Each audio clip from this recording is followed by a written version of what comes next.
Tell ourselves the truth. What is going on in the Northwest is the Hausa-Fulani fight. You know, we don't mention it.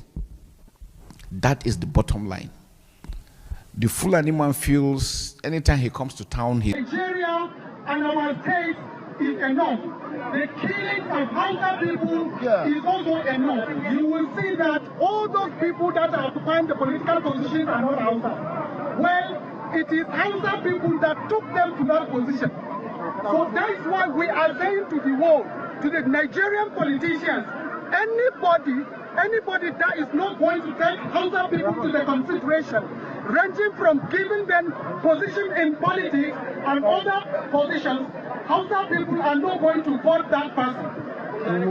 We are not going to vote for that person. So Hausa people need to be given very good consideration. You can see that all these people here, cameraman, take all these people. Please cover them. All of them are Hausa people. All of them are the mother. If it is time for what can you see that those people who are occupying political positions who are not Hausa by birth are the ones that will come and bring their sons and daughters to contest in our own Hausa land. So that is why we stand up and say that we are no longer going to fold our hands and keep just looking at those people enjoying the blessing that Allah Almighty God has endowed us with in Hausa land. So short and precisely, I'm trying to tell you that any politician that doesn't want to go along with the Hausa people is not going to succeed. Any politician, whoever the person is, we have made our people to make their mind that they are only going to vote the Hausa person or somebody that is going to help the Hausa people.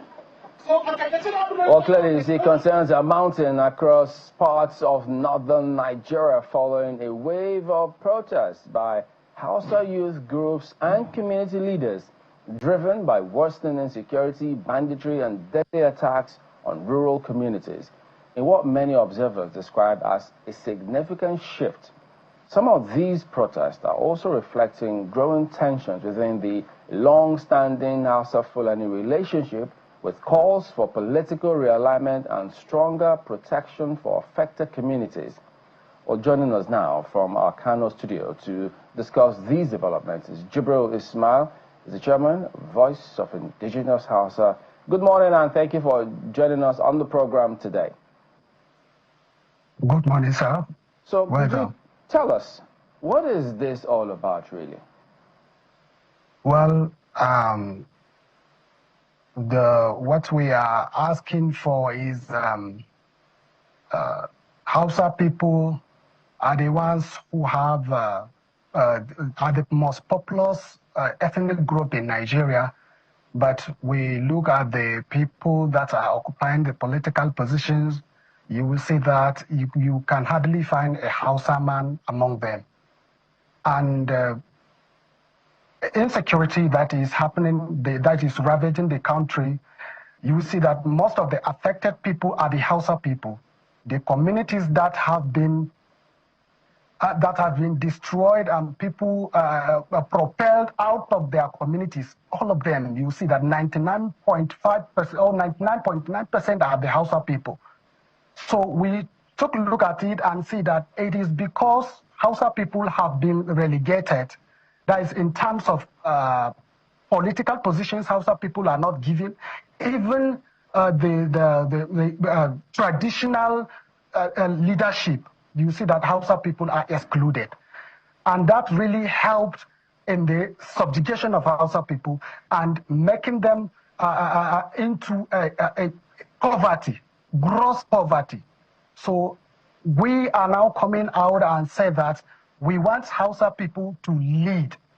If Hausa man is the one that is leading in these states, and somebody that has Hausa consciousness will have to think that it is because the Hausa people are not the ones who are ruling. That is why we are having all this problem of insecurity and so on. Well, I know you may have heard this question before, but I'm going to put it to you again. Why is it taking this long for this to happen, this conversation? Sorry? Why did it take you this long to begin to speak up? Well, we have been told that we and Fulanis are brothers. That is in religion, and Islam, that is Islamic religion. But later we came to realize that everything that will come for somebody that for development, you see that thing will directly go to the Fulani side. It will not come to the Hausa people side. That is why. So because of that religion, and maybe they are using the religion as a manipulating tool. So that religion that they are using is the one that made us silent. But now that we are tired of the subjugation, that we have no choice than to come out and start speaking out. Well, you have people who will say, what are you talking about? Hausa-Fulani, you people are one. You've intermarried, you live together, and everybody thinks that you're all one and same. So how come this narrative is not the same right now? Well, actually, we wanted the relationship to keep going.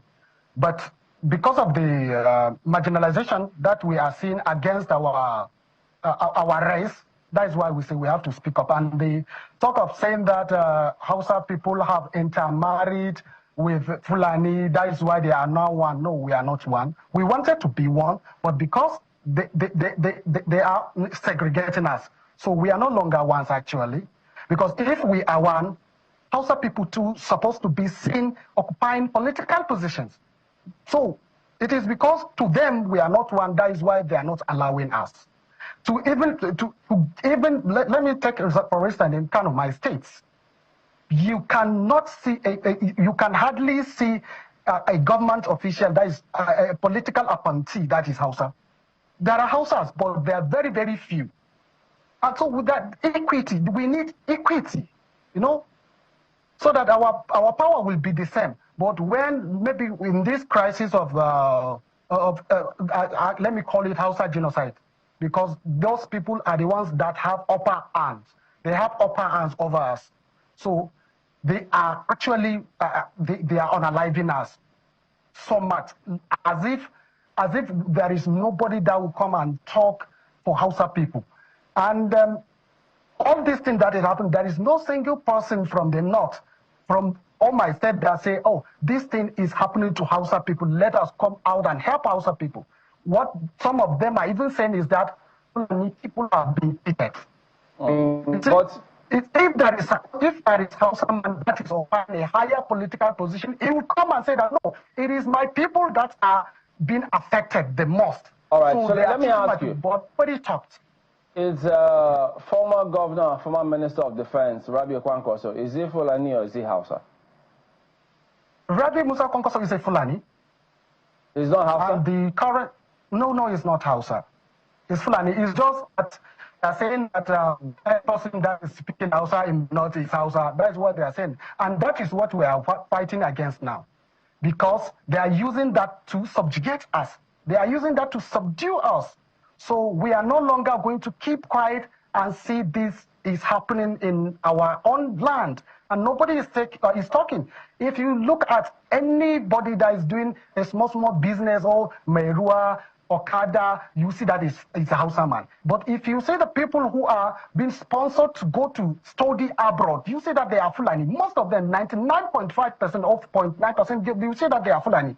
It is because every offer or every opportunity will come from to the federal to the state government, and the state government, what he will do is to disperse that among his cabinets, and his cabinets are Fulani, and they will also disperse it to their families, and those their families are Fulani. So Hausa people will not get anything. The remaining maybe out of 100, if 10 will be dispersed. I'm sure you might have heard several times where perhaps maybe people down south will say, Hausa people have done this, Hausa people have done that, and then they never get any rebuttal from the Hausa community, only for you to be speaking up now. So many of them actually think that when they say Hausa people have done this or have done this ill, that is actually true. But now you seem to be saying that is not the case. Yes, actually it's not the case. It's because of what they are saying, anybody that speaks Hausa is Hausa. That's why they are saying that Hausa people do this, Hausa people. But now that we have come out to talk and say that trying to, like, let me say, separate ourselves from them, let us show the world that we are the indigenous Hausa people. And we have the right to come out to say that we need to be given privilege and opportunities the same way it is given to other tribes, that is to Fulani. That's just it. All right, but I'm sure there are lots of people listening to you saying, what's going on? That they'll be a little surprised at some of the submissions you're making here this morning. But how do people know that this group, this indigenous Hausa group you're speaking about, are not just young people who are exuberant? I mean, is this a cross-board? Because you have Hausa Christians, Hausa Muslims, Fulani Christians, Fulani Muslims. So how are you supposed to manage all of this? Well, actually, we have elders. Amongst you? Yes, we have our intellectual elders, professors among us. We have them. So they are the ones, they guide us. Anything that we will do, which will go out of, let me say, out of hand, they will come us and hold us in order. So, and our Hausas and Christians, we are all the same. We are no longer going to say, this is Hausa, this is Hausa Christian, this is no. We are all the same, and we are trying to achieve the same goal. So, would you be able to mention some of those elders who are supporting you? No, actually now I will, it's not now, I will not start mentioning their names and all that, but actually that they are supporting us and they are guiding us. Anything that we will do that will get out of hand, they will call us an order and say this is what we are supposed to do. All right. According to the law of the One more thing before we go. For these forthcoming elections, do you think this agitation, this realignment you're seeking, will the Hausa people be able to go out there and vote? And what have you told them to do when they go to vote? Well, actually, yes, Hausa people are going out to vote because they are the voters now. We are in the National Bureau of Statistics now.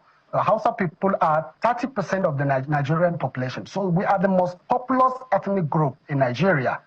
And in the Northwest, we are the most populous ethnic groups. So we know our people, and they know the situation of the country now, that they have not been represented well as an ethnic entity. They have not been represented well. So we are telling them, and they are going to vote the person that is going to take them into consideration as I talk there. Somebody that is going to, yes, take care of them. Somebody that is going to listen to their cry. That is it. All right, Jibril Ismail, thank you for talking to us this morning. Thank you so much, sir. My pleasure. All right, we're back in a moment, everyone. Stay with us.